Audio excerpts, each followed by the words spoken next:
ಮಕ್ಳು ಖುಷಿ ಆದರೆ ನಮಗೆ ಏನೋ ಒಂಥರ ಖುಷಿ, ಅವ್ರಿಗೆ ಸರ್ಪ್ರೈಸ್ ಕೊಡೋದ್ರಲ್ಲಿ ಏನೋ ಒಂಥರ ಚಂದ ಅಲ್ವಾ.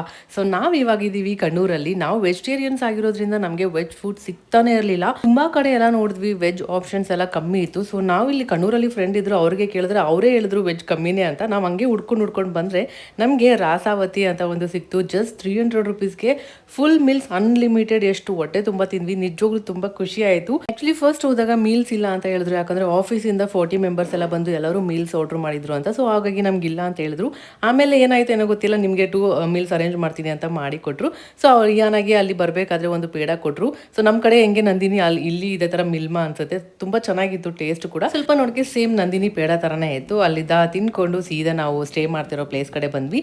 ಇದು ರೋಡ್ ಪಕ್ಕನೇ ಬೀಚ್ ಇರೋದು, ಆರಾಮಾಗಿ ಡ್ರೈವ್ ಮಾಡ್ಬೋದು. ಮತ್ತು ಇಲ್ಲಿ ಬೀಚ್ ಒಳಗಡೆನೂ ಡ್ರೈವ್ ಮಾಡೋ ಇದು ಆಪ್ಷನ್ ಇದೆ ಅಂತ. ನಾವೆಲ್ಲ ಡ್ರೈವ್ ಮಾಡೋಕ್ಕೆ ಹೋಗಿಲ್ಲ, ರಿಸ್ಕ್ ತೊಗೊಳಕ್ಕೆ ಹೋಗಿಲ್ಲ.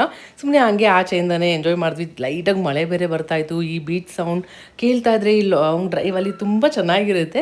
ಸೊ ನಾವು ಅಲ್ಲೇ ಬೀಚ್ ಇರೋದು, ಎದುರುಗಡೆ ನಾವಿಲ್ಲಿ ಸ್ಟೇ ಮಾಡ್ತಾ ಇರೋದು. ಜಸ್ಟ್ ರೋಡ್ ಕ್ರಾಸ್ ಮಾಡಿದ್ರೇ ಬೀಚ್ ಸಿಕ್ಬಿಡುತ್ತೆ. ನಮಗೆ ಇದ್ದಿದ್ದು 12:30 ಚೆಕ್ ಇನ್. ನಾವು ಬರೋಷ್ಟಿಗೆ 2 o'clock ಆಗ್ಬಿಟ್ಟಿತ್ತು. ನಮ್ಮ ಅಯ್ಯನಿಗೆ ತುಂಬ ಇಷ್ಟ ಅಂದರೆ ಪೂಲಲ್ಲಿ ಸ್ವಲ್ಪ ಟೈಮ್ ಸ್ಪೆಂಡ್ ಮಾಡೋಕ್ಕೆ ತುಂಬ ಇಷ್ಟ. ಸೊ ಹಾಗಾಗಿ ಅವಳಿಗೆ ಸರ್ಪ್ರೈಸ್ ಕೊಡೋಣ ಅಂತ ಕರ್ಕೊಂಡ್ಬಂದಿದ್ದು. ಅವಳಿಗೆ ಐಡಿಯಾ ಇರಲಿಲ್ಲ ಪೂಲ್ ಕೂಡ ಇರುತ್ತೆ ಇಲ್ಲಿ ಅಂತ.